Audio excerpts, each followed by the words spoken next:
Kevin Millar here on the show. How are you, Kevin? Rich, what's up, brother? What does Yankees-Red Sox rivalry mean to you, sir?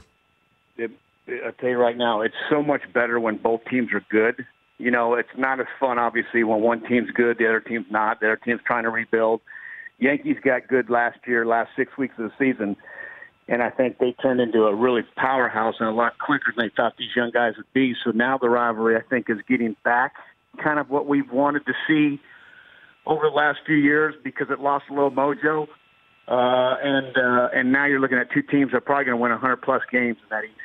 Well, when you were playing with the Red Sox, Kevin, it was the situation where both teams were good and playing for quite a bit.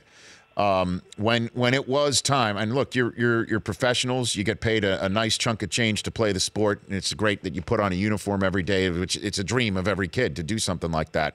But when it all comes down to it, did you have a dislike for the Yankees? Was there a different sense in the locker room, in the clubhouse when you were getting set to take on the Yankees, Kevin? Yeah, you know what? It's a great question because as a player, the cities, the media, the ownership, they battle, right? But there's also a respect when you go in between the lines and when you had a chance to, play and compete against a Derek Jeter, and Jason Giambi and Roger Clemens and Mike Mussina and all this stuff and Bernie and Jorge. There was a respect when you crossed lines, but it seemed like we were in some kind of turmoil every single time we played. It was like the Super Bowl of baseball. And in that in 03, 04, and 05, the rivalry was it was heated. It was good. We were so opposite, to the Yankees. We were shaved heads with Fu Mans and beards and scrungy and, Johnny Damon with the long hair, where the Yankees were clean cut. They were tall and they were rich and they were good looking. We were bad bodies. So it was just one of those things. We were kind of like we played that underdog role, even though we had your Manny Ramirez's and Poppy turned into Poppy and your Kurt Schilling. But it was just more of a rugged type, city and team in Boston than the New York Yankees, who've had 26, pennants at that time. And I always said this wasn't a rivalry. This was a slaughter. So we have to win one to make this a rivalry. And obviously in 04, it came. So what was I guess the biggest boiling point while you were with the team with the Yankees? I can pretty much guess it, but what was the biggest boiling point, Kevin? You know what? I think the game, we had rain the entire day and night before, and they walked the field in Fenway and wanted to basically cancel it to kind of get the rotation going. I think they wanted, when I say they, I think ownership at that time upstairs, whoever makes the call was like, listen, we'll have Pedro and Schilling or however they wanted to set it up in 04. But we had Bronson Royal starting that night, and we went into the, Frank Cohen's locker room and said, basically, there's like 8 of us said, no, we want to play. We're playing tonight. And even though it didn't match up perfect, and, when you play the Red Sox and Yankees, you always want the aces. They wanted Mussina and Clemens and the whole shebang going, and we always wanted, our top 3 rotation guys. But we had so much confidence in Bronson Royal. He's such an underrated starter for us. But we went out there, and that was the night that the A-Rod and the Veritek fight happened. He hits him with a breaking ball, and then that happened. And then Billy Millar, ended up, hitting a home run, a 3-run home run against Mariano Rivera. And we ended up winning the game that night. And it was a huge game because we were stuttering around 400 or 500.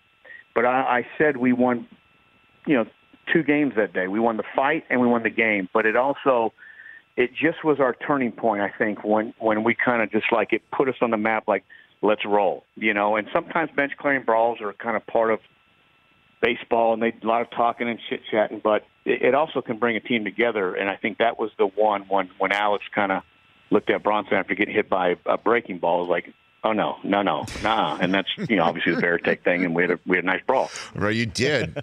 Honestly, I thought you'd go Pedro and Zimmer, Kevin. I mean, that was pretty big, too. Funny? No?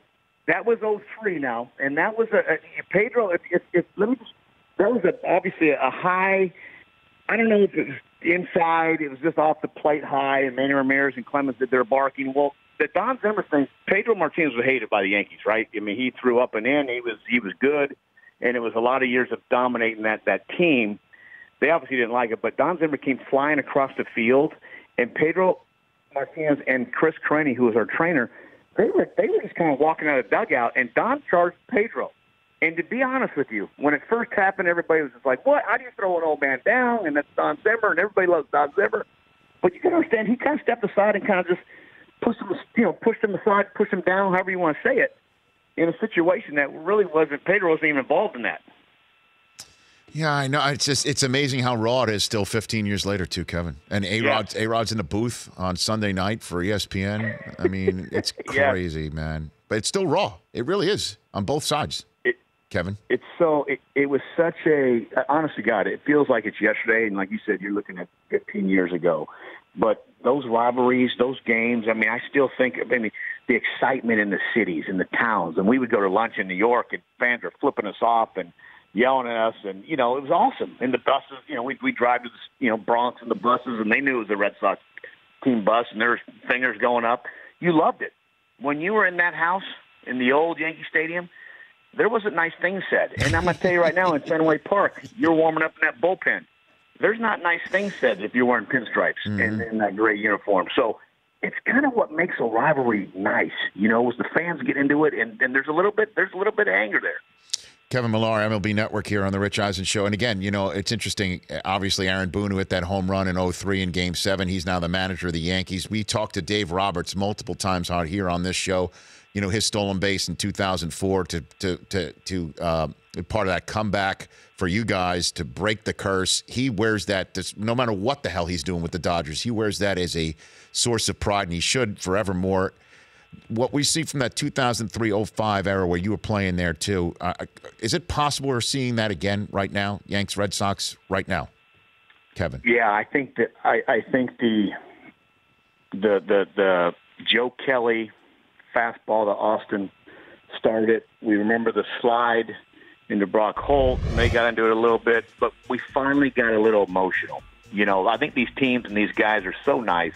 They really are. I mean, you meet Aaron Judge, he's a sweetheart, and they're such good kids. Benintendi and J.D. Martinez. But they really are. They're just nice kids.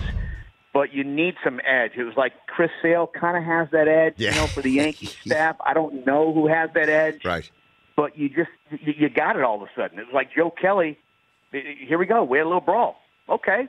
And then it was like Aaron Judge moved the entire both teams off to the side and said, guys, we're done. It's like nobody wants to fight Judge. And I get it. He's 6'7", should be playing tight end for the Seattle Seahawks. Yeah. But you kind of felt it. So, I like that. There's a little fire now. You get Alex Cora and Phil Nevin and coach staffs. There's a little fire. And they're both good, so these games mean something because it's so important to win this division. This isn't about trying to get in the playoffs. It is so important that one of these teams win their division because you are guaranteed that 5-game series. That one-game playoff game, anything could happen. I love it. They are nice guys, and you just seeing that fire in the belly, right? I mean, just seeing that thing go.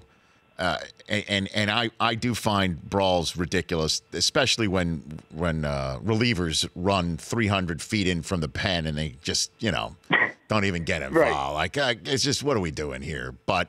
Yep. Just, again, I grew up on this stuff. I grew up on Bucky Dent. I grew up on when Zimmer was the manager of the Red Sox, right? I grew up on Billy Martin and Reggie Jackson fighting in the dugout in Fenway Park. I grew up on Carlton Fisk and Piniella going at it. I grew up on this stuff, and I've got a 9-7 at home.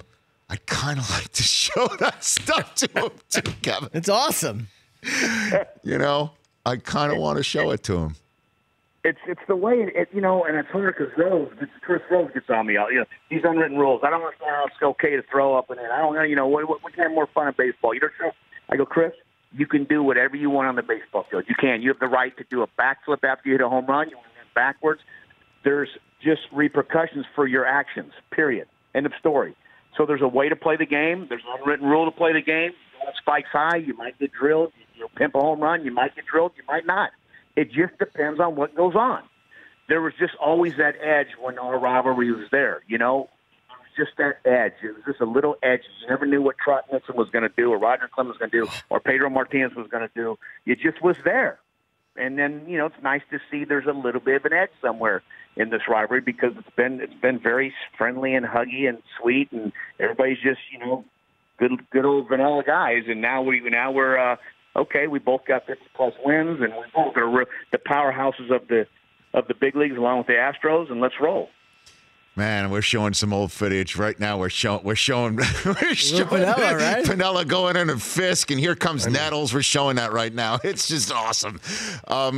Before I let you go, Kevin, who does have the edge out of these two teams going into this series and for the rest of the season, based on the rosters as they currently stand?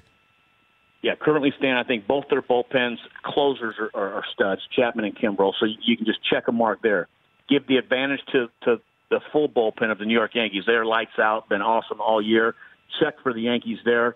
Power-wise, boy, I'll tell you, J.D. Martinez has finally come in the middle of that lineup, and now you don't have that big Poppy void. I think the Red Sox have had that Poppy void no matter how good they've been scrappy-wise last year, but you just missed that 40 and 120. They have that now with J.D. Martinez. Mookie Betts turned into a beast. So 3-4, you can do a wash. Yankees are more intimidating. Long ball 1 through 9. So give them an advantage. Their starting pitching goes to the Red Sox. Honestly, God, Rick, you can flip a coin. It's who you like more, and that's who's going to win.